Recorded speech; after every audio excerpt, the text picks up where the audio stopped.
సభకు నమస్కారం.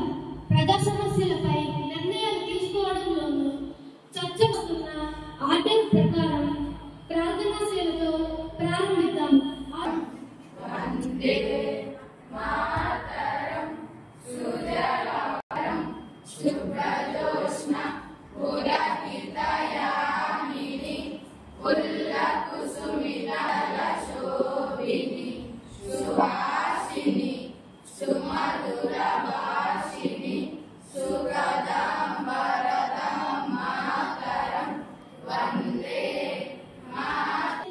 మనకు ఎవరికీ లేదు. అందుకనే దీనిని అందరూ మరియు అధికార పక్షం పరస్పరం గౌరవనీయులైన 3 కోట్ల మంది భారతీయుల విశ్వాసానికి వినయపూర్వకంగా తలవంచుతూ మా జాతీయ ఆకాంక్ష యొక్క అపారమైన పరిధిని ఉత్సాహంగా మేము ఈ రోజు మీ ముందు నిలబడ్డాము. ఇది కేవలం ప్రభుత్వం కాదు, ఇది చివరి వ్యక్తికి సేవ చేయడానికి అంకితం చేయబడిన సమిష్ట జాతీయ ఉద్యమం. అధ్యక్ష, ఈ రోజు మా పని పురోగతిని కేవలం విధానాలలో కాకుండా జీవితాల పరివర్తనలో, నిరంకుశత్వ బంధాలను చెల్లించడంలో మరియు నిర్మించిన మౌలిక సదుపాయాల పరిమాణంలో కలవబడుతుంది. నేను ఈ సభకు తెలియజేస్తున్నాను, మేము కేవలం ప్రభుత్వాన్ని నడపడం లేదు. 2047 నాటికి వికసిత భారత్ అభివృద్ధికి చెందిన భారతదేశం యొక్క అవిచ్ఛిన్నమైన పునాదిని మేము వేస్తున్నాము. అధ్యక్ష, మేము సాధించిన అత్యంత ప్రాథమిక పురోగతి ఏమిటంటే మా ఆర్థిక సామర్థ్యంపై జాతీయ విశ్వాసాన్ని పునరుద్ధరించడం. అధ్యక్ష, మేము ఆర్థిక వ్యవస్థ గురించి మాట్లాడేటప్పుడు కేవలం జీడీపీ సంఖ్యల గురించి మాత్రమే మాట్లాడడం లేదు. మేము అవకాశం గురించి మాట్లాడుతున్నాం. సంక్లిష్టతను పెంచే పన్ను విధానానికి బదులుగా మేము జీఎస్టీ యొక్క జాతీయ మార్కెట్ను తీసుకువచ్చాం. మేము చాలా కాలంగా పెండింగ్ లో ఉన్న ఎన్పిఏ సంక్షోభాన్ని పరిష్కరించాము. బ్యాంకింగ్ వ్యవస్థను శుద్ధి చేశాము మరియు మా యువత యొక్క పారిశ్రామిక స్ఫూర్తిని బలోపేతం చేశాము. నేడు భారతదేశం ప్రపంచంలోని అతిపెద్ద వేగంగా అభివృద్ధి చెందుతున్న ప్రధాన ఆర్థిక వ్యవస్థ. ప్రపంచంలోని అస్థిరతలోని స్థిరత్వానికి ఒక కాంతి రేఖ. అధ్యక్ష, మా పురోగతికి అతిపెద్ద ఇంజన్ మౌలిక సదుపాయాలు. ప్రాజెక్ట్ నెమ్మదిగా రూపొందించబడడం, నివారణకంగా ఆలస్యం అవ్వడం మరియు ఖర్చులు విపరీతంగా పెరగడం వంటి పాత ధోరణిని మేము ఛేదించాము. గత శక్తి ద్వారా మేము 16 మంత్రిత్వ శాఖలను ఒకే డిపాజిట్ ప్లాట్ఫామ్ లో పైకి తీసుకువచ్చాము. అధ్యక్ష, సమన్వయం, వేగంగా మరియు సామర్థ్యాన్ని నిర్ధారించాము. గౌరవ సభ్యులారా, మా ప్రభుత్వానికి పేదవారిలో పేదవారికి చేరకపోతే పురోగతికి అర్థం లేదు. మా లక్ష్యం సరళమైనది. సంక్షేమాన్ని సంస్కృతి పరచడంలో మరియు 100% చివరి మైలు డెలివరీ ఏ లబ్ధిదారునికి విడిచిపెట్టవద్దు. మేము అభివృద్ధి చెందిన భారతదేశం యొక్క 4 స్తంభాల అదుపుపైనే దృష్టి పెట్టాము: పేదలు, యువత మరియు రైతులు. అధ్యక్ష, ధన్యవాదాలు. జై హింద్.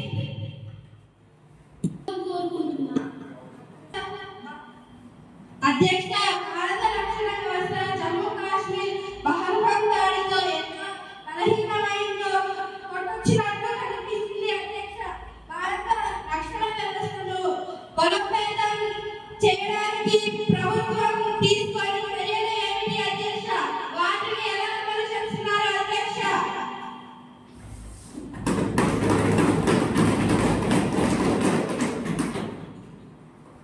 రక్షణ శాఖ మంత్రి గారి ప్రశ్నకు అధికార పక్ష సభ్యులకు, ప్రతిపక్ష గౌరవ సభ్యులకు నేను ఈ రోజు కేవలం ఒక నివేదిక ఇవ్వడానికి మాత్రమే ఇక్కడ నిలబడలేదు, కానీ మన దేశ సంకల్పంతో రూపొందించబడిన ఒక ప్రాథమిక సత్యాన్ని ప్రకటించడానికి నిలబడ్డాము. అధ్యక్ష, భారతదేశం ఉగ్రవాదానికి తలవంచదు మరియు మన పౌరుల భద్రత రాజీ పడలేదు. అధ్యక్ష, 2025 ఏప్రిల్ 22వ తేదీన పహల్గామ్లో జరిగిన అమానుషమైన చర్యను దేశం చేసింది. సరిహద్దు దాటి పనిచేస్తున్న ఉగ్రవాద సంస్థలు అమాయక పర్యాటకులను లక్ష్యంగా చేసుకొని హత్య చేశాయి. ఇది కేవలం వ్యక్తులపై దాడి కాదు, మన శాంతియుత నైతికతపై జరిగిన దాడి. అధ్యక్ష, ఈ ప్రభుత్వం యొక్క ప్రతిస్పందన నిర్ణయాత్మకంగా లెక్కించదగినదిగా మనం దృఢంగా ఉంది. ఆపరేషన్ సింధూర్ యొక్క అద్భుతమైన విజయాన్ని మరియు దాని వెనుక ఉన్న వ్యూహాత్మక స్పష్టతను ఈ గౌరవనీయ సభ ముందు వివరించడానికి నేను ఈ రోజు మీ ముందు నిలబడ్డాను. అధ్యక్ష, చాలా కాలంగా ఉగ్రవాద కప్పుకొని శిక్షార్హులు కాకుండా తిరుగుతున్నారు. అయితే మా విధానం ఒక నూతన మార్గాన్ని స్థాపించింది.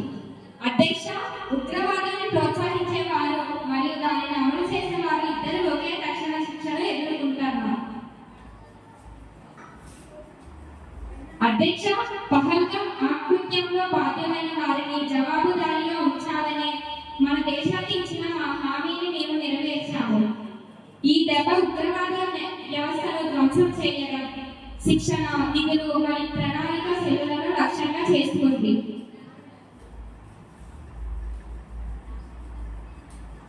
అధ్యక్ష, ఆపరేషన్ సింధూర్ ప్రయాణానికి ముగింపు కాదు, ఇది భారతదేశానికి ఒక నూతన వర్తక యుగాన్ని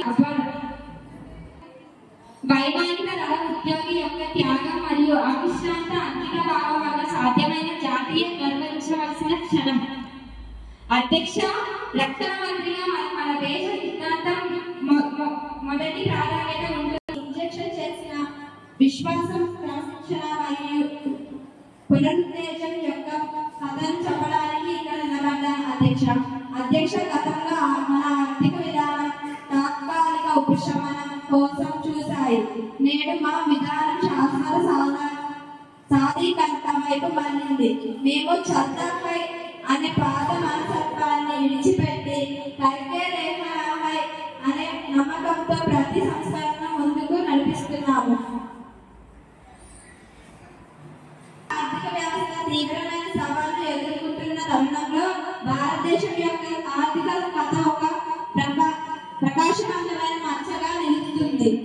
అధ్యక్ష, మేము వృద్ధిని స్థిరంగా కొనసాగించగలిగాము, ద్రవ్య క్రమశిక్షణను కాపాడగలిగాము, మా పౌరులను ఆశను అందించగలిగాము.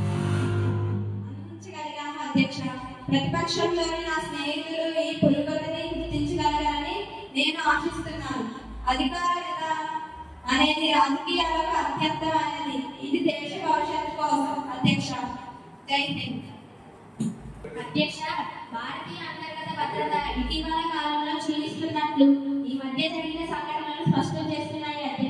అధ్యక్ష, దీన్ని అధిగమించడానికి కేంద్ర హోంమంత్రి ఎటువంటి చట్టాలు, చర్యలు తీసుకొని భారతదేశంలో శాంతి నెలకొల్పడానికి ఎటువంటి ప్రణాళికలు రూపొందించనున్నారని ప్రశ్నిస్తున్నాను. అధ్యక్ష, హోంశాఖ మంత్రి గారి ప్రశ్నకు జవాబు ఇవ్వవలసిందిగా కోరుతున్నాను. గౌరవనీయ సభ్యులకు నమస్కారం. అధ్యక్ష, దేశ పౌరులు తమ ఇళ్లలో ప్రశాంతంగా నిద్రపోవడానికి, మహిళలు భద్రతతో పనిచేయడానికి మరియు దేశం ఆర్థికంగా వృద్ధి చెందడానికి అవసరమైన భద్రత మరియు స్థిరత్వాన్ని నిర్ధారించే పవిత్ర కర్తవ్యాన్ని నా మంత్రిత్వ శాఖ నిర్వహిస్తుంది. అధ్యక్ష, గతంలో భద్రత అనేది రాజకీయ సమస్యగా చూడబడింది. ఈ రోజు మా ప్రభుత్వం భద్రతను విధానపరమైన అవసరంగా, దేశం యొక్క వృద్ధికి మూలస్తంభంగా చూస్తుంది. అధ్యక్ష, మా నినాదం స్పష్టం. భద్రత లేకుండా సంపద లేదు. సురక్షితమైన దేశం బలమైన దేశం. అధ్యక్ష, ఈ సభకు నేను తెలియజేయడానికి గర్విస్తున్నాను. అధ్యక్ష, భారతదేశం యొక్క అంతర్గత భద్రత మరియు శాంతి గత 7 దశాబ్దాలలో ఎన్నడూ లేనంతగా బలంగా ఉంది. అధ్యక్ష, ఇది కేవలం వాగ్దానం కాదు, ఇది లెక్కలు మరియు సంస్కరణల ద్వారా నిరూపించబడిన పురోగతి. అధ్యక్ష, మేము సురక్షిత భారత్ యొక్క సంకల్పాన్ని కలిగి ఉన్నాము. ఈ సంకల్పం నుండి మేము ఎప్పుడూ వెనక్కి తగ్గము. అధ్యక్ష, భారతదేశం సురక్షితంగా మరియు స్థిరంగా ఉన్నంత కాలం అభివృద్ధి ఆగదు. ధన్యవాదాలు. జై హింద్.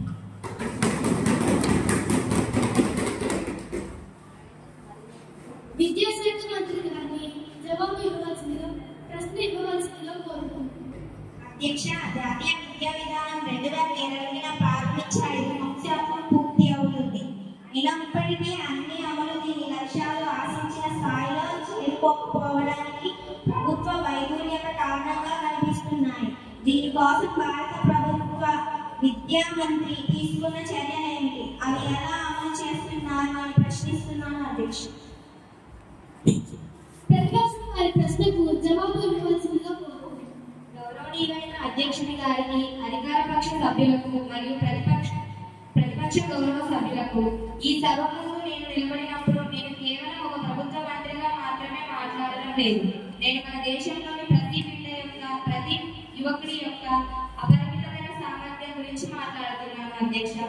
అధ్యక్ష, విద్య మంత్రిత్వ శాఖ యొక్క పని అనేది భవనాలను నిర్మించడం కాదు. ఇది దేశ భవిష్యత్తును, మన సంస్కృతి యొక్క మూలాలను మరియు ప్రపంచంలోని మన స్థానాన్ని నిర్మించడం. అధ్యక్ష, కొన్ని దశాబ్దాలుగా మా విద్యా వ్యవస్థ గట్టి పట్టడం మరియు భారం యొక్క భారాన్ని మోస్తుంది. విద్య అనేది మార్కులకు పట్టాలకు పరిమితమైంది. మా ప్రభుత్వం ఒక చారిత్రక నిబంధనతో దీన్ని మార్చింది.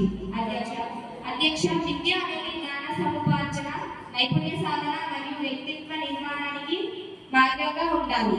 మా మిషన్ స్పష్టం: జ్ఞానశక్తి ద్వారా భారతదేశాన్ని విశ్వగురువుగా మార్చడం. అధ్యక్ష, గౌరవ సభ్యులారా, మా అతిపెద్ద పురోగతి, మా విధానపరమైన విజయం జాతీయ విద్యా విధానం 2020 యొక్క అసాధారణ అమలు. ఇది కేవలం ఒక పత్రం కాదు, ఇది భారతీయ జ్ఞాన కేంద్రీక భవిష్యత్ సిద్ధమైన విద్యా వ్యవస్థ యొక్క బ్లూ ప్రింట్. ప్రాథమిక విద్య యొక్క బలోపేతం. మేము బట్టి పట్టణం నుండి అవగాహన ఆధారిత అభ్యాసాలకు మారాము.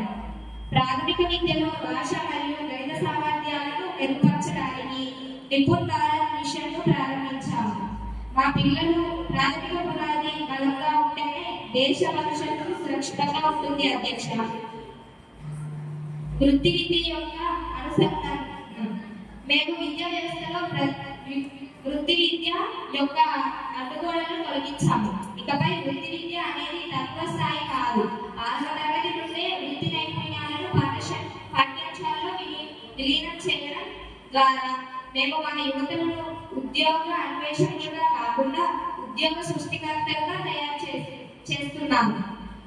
పాఠశాల సంస్కరణ. స్కూలు విద్య యొక్క 5+3+3+4 కొత్త నిర్మాణాన్ని అనేక రాష్ట్రాలు విజయవంతంగా అమలు చేస్తున్నాయి. ఇది పిల్లలకు ఆటపాటలతో కూడిన సౌకర్యవంతమైన అభ్యాస వాతావరణాన్ని అందిస్తుంది. అధ్యక్ష, ఈ ప్రభుత్వం యొక్క పని అనేది విద్యారంగంలో కేవలం మార్పులను తీసుకురావడం కాదు, ఇది పునర్జీవనం. మేము పునాది మార్చాము, గోడలను బలోపేతం చేశాము మరియు భవిష్యత్తు కోసం ఒక బ్రహ్మాండమైన నిర్మాణాన్ని నిర్మిస్తున్నాము. అధ్యక్ష, ఈ ప్రయత్నంలో నేను ప్రతిపక్ష గౌరవ సభ్యులను అడుగుతున్నాను. విద్యారంగం సంస్కరణ అనేది రాజకీయ అస్త్రం కాదు, ఇది ప్రతి భారతీయుడి ఆశ. వీరు రాజకీయ విమర్శలు చేయవచ్చు, కానీ దేశ భవిష్యత్తు కోసం ఈ విద్యా విప్లవంలో భాగస్వాములుగా ఉండండి. మన ఉమ్మడి సంకల్పం ద్వారా మేము భారతదేశాన్ని ఒక ప్రపంచ నైపుణ్య కేంద్రంగా, ఒక జ్ఞాన సూపర్ పవర్ గా మారుస్తున్నాము. అధ్యక్ష, ధన్యవాదాలు.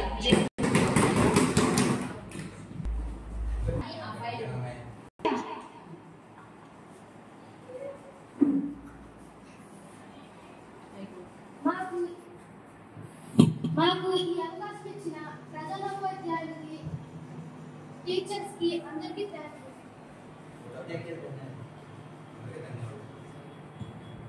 ధన్యవాదాలు.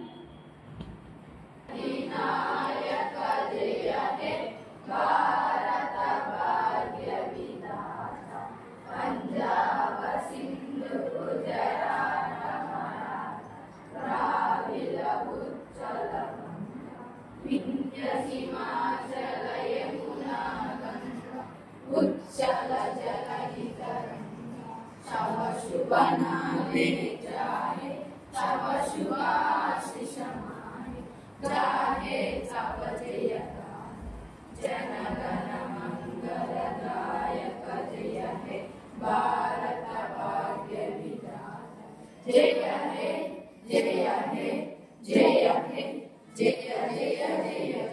हे